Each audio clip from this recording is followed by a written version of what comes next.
Assalamualaikum warahmatullahi wabarakatuh. Saya Widya Fitri Karwani dengan NIM 2210411013. Saya akan mempresentasikan mengenai isolasi, identifikasi, dan optimasi Bacillus cereus dalam peningkatan hasil gaba dan Xanthomonas oryzae dalam produksi polihidroksialkanoat. Untuk pendahuluan, saya akan menjelaskan mengenai masing-masing bakteri yang akan terlibat. Yang pertama, Bacillus cereus.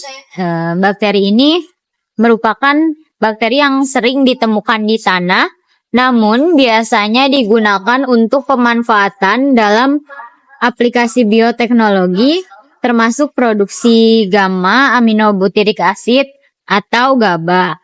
GABA itu asam amino yang dihasilkan dari dekarboksilasi L-glutamat oleh enzim glutamat dekarboksilase. Penelitian menunjukkan bahwa fermentasi kecap oleh Bacillus cereus dapat meningkatkan kandungan GABA. Lalu untuk bakteri yang kedua yaitu Xanthomonas oryzae.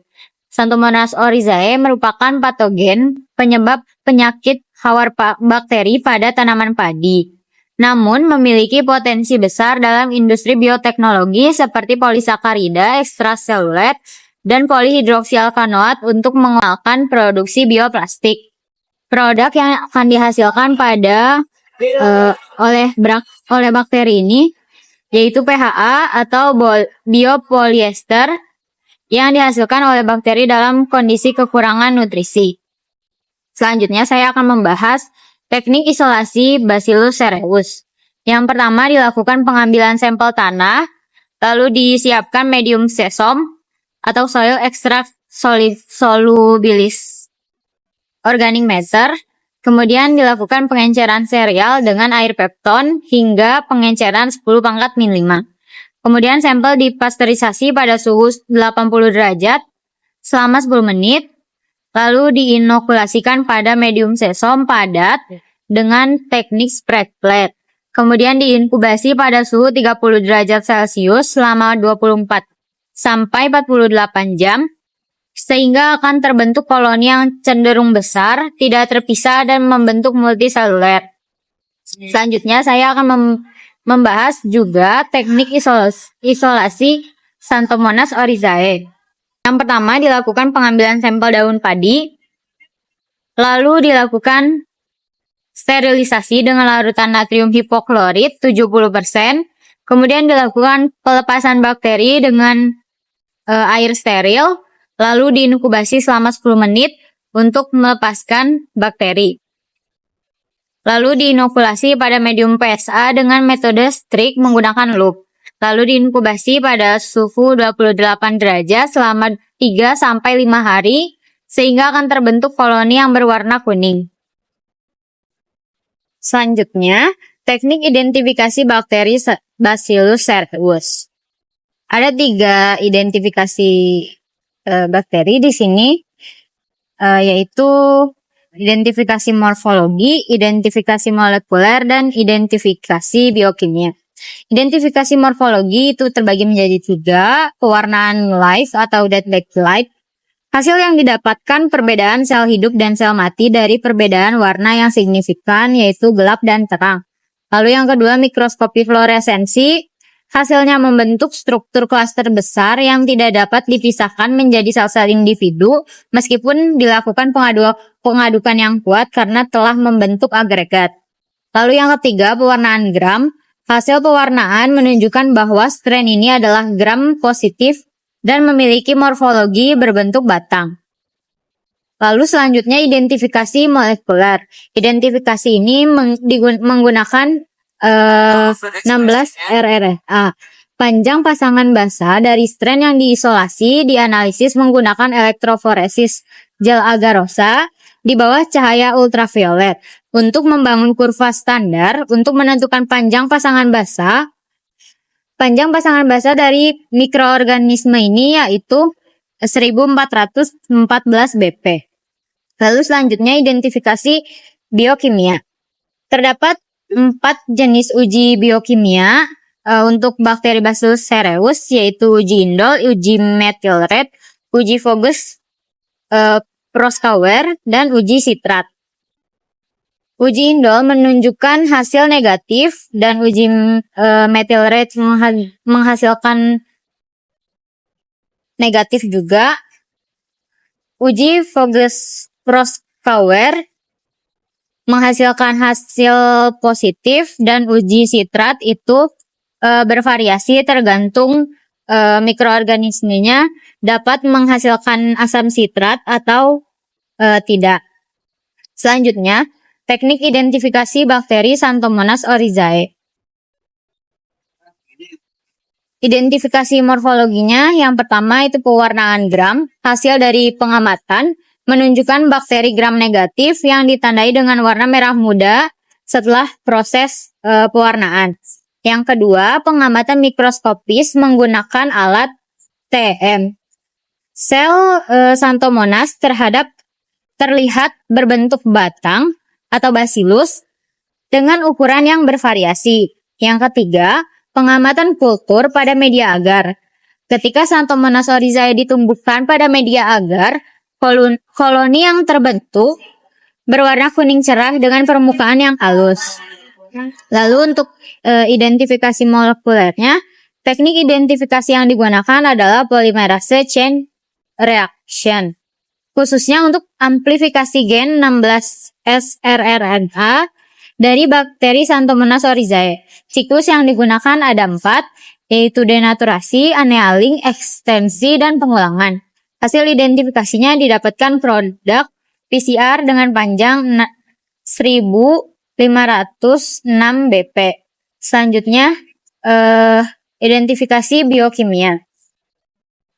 Terdapat 3 jenis pengujian biokimia, yaitu uji KOH, uji katalase, dan uji esterase. Ketiga dari pengujian ini menunjukkan hasil positif. Selanjutnya, saya bahas mengenai metode optimasi produk mikrobiologi. Ada beberapa jenis metode optimasi mikrobiologi. Yang pertama itu adaptasi evolusi laboratorium, yang kedua osmotik atau stres garam, yang ketiga induksi dengan suhu atau heat shock, yang keempat penggunaan kosubstrat atau prekursor, yang kelima pengaturan oksigen dan aerasi. Metode optimasi produksi GABA dengan mikroorganisme Bacillus cereus. Proses optimasi dilakukan menggunakan desain eksperimen yang dikenal sebagai Central Composite Design atau CCD untuk mengevaluasi pengaruh beberapa variabel terhadap produksi GABA. Proses optimasi ada beberapa variabel yang diuji, yaitu pH, konsentrasi MSG, dan suhu.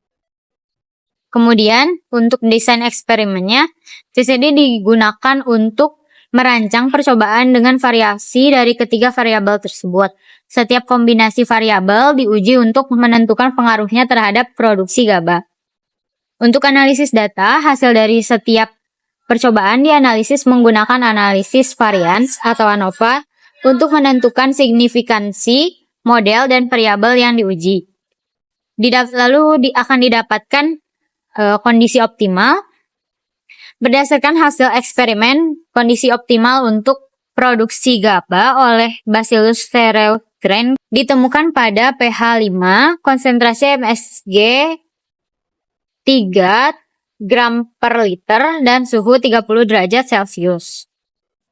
Selanjutnya, untuk metode optimasi produksi polisakarida ekstraseluler atau EPS dengan mikroorganisme Xanthomonas oryzae, optimasi yang dilakukan dalam penelitian ini adalah untuk meningkatkan produksi polisakarida ekstraseluler atau EPS oleh Xanthomonas oryzae. Dengan strain wild type Xanthomonas oryzae, lalu defisien dalam pH asentase dan defisien dalam pH depolimerase, kemudian mutan ganda delta pHAC dan delta pHZ. Proses optimasi dilakukan menggunakan variasi sumber karbon atau gula, yaitu sukrosa, fruktosa, dan sukrosa. untuk membandingkan hasil produksi EPS dari masing-masing strain di berbagai sumber gula. Kemudian didapatkan hasil bahwa mutan delta PHC dapat menghasilkan lebih banyak EPS pada media dengan fruktosa, sedangkan produksi EPS berkurang pada media glukosa. Selanjutnya, saya akan membahas rekayasa genetik Bacillus cereus dalam peningkatan produksi GABA. Dilakukan rekayasa genetiknya yaitu rekayasa metabolik. Rekayasa metabolik adalah teknik untuk memodifikasi jalur metabolisme mikroorganisme untuk meningkatkan produksi produk tertentu seperti GABA. Metode ini melibatkan penghapusan atau knockout atau peningkatan ekspresi gen yang terkait dengan produksi metabolit yang diinginkan. CRISPR-Cas9 adalah metode penyuntingan gen yang memanfaatkan mekanisme alami bakteri untuk memotong DNA pada titik tertentu, memungkinkan modifikasi genetik yang presisi. Kemudian selanjutnya, targetron. Teknologi adalah teknik berbasis intron yang digunakan untuk mengganggu gen target secara spesifik di bakteri. Untuk kerja metodenya, yang pertama dilakukan knockout gen yang terkait dengan jalur konversi glutamat ke produk sampingan lain seperti GDH, glutamat dehidrogenase, dapat dinonaktifkan untuk meningkatkan aliran metabolit menuju produksi GABA. Lalu akan dilakukan overekspresi gen yang berperan dalam sintesis GABA seperti GADB atau glutamat dekarboksilase diekspresikan secara berlebihan untuk meningkatkan produksi GABA. Melalui modifikasi ini, gen-gen target dimodifikasi untuk mengarahkan metabolit dari jalur alternatif ke jalur sintesis GABA. Kemudian ada beberapa gen yang direkayasa yaitu gen GADB, GDH, dan GLTS. Gen GADB, gen yang memproduksi enzim glutamat dekarboksilase yang terlibat dalam produksi GABA, dioverekspresi untuk meningkatkan produksi GABA. GDH yaitu gen yang berperan dalam produksi glutamat dapat dinonaktifkan untuk mengalihkan aliran metabolit ke arah produksi GABA. Lalu selanjutnya gen GLTS. Gen yang terlibat dalam transportasi glutamat dapat disilencing menggunakan teknologi antisense RNA untuk meningkatkan ketersediaan glutamat untuk sintesis GABA. Ada beberapa proses rekayasa. Yang pertama konstruksi plasmid, yang kedua transformasi, kemudian fermentasi. Konstruksi plasmid yaitu gen yang akan direkayasa diintegrasikan ke dalam plasmid yang kemudian dimasukkan ke dalam bakteri Bacillus cereus melalui teknik elektrotransformasi. Kemudian transformasi yaitu bakteri yang telah ditransformasi dengan plasmid rekayasa, kemudian dikultur dalam kondisi fermentasi untuk mengamati perubahan dalam produksi GABA. Lalu selanjutnya untuk fermentasi yaitu bakteri yang telah direkayasa difermentasi dalam medium yang mengandung glutamat. Pengamatan dilakukan terhadap peningkatan titer GABA. Kemudian didapatkan hasil rekayasa dari genetiknya yaitu Bacillus cereus yang telah direkayasa menunjukkan peningkatan produksi GABA dari 50% menjadi sekitar 70-75%. Hasil ini menunjukkan bahwa modifikasi genetik berhasil meningkatkan output GABA dan mengurangi produksi produk samping lainnya. Dengan memodifikasi jalur metabolisme menggunakan CRISPR dan targetron, bakteri ini juga menunjukkan peningkatan toleransi terhadap kondisi stres lingkungan dan memungkinkan fermentasi berlangsung lebih lama tanpa hambatan oleh produk akhir yang toksik. Sekian presentasi saya.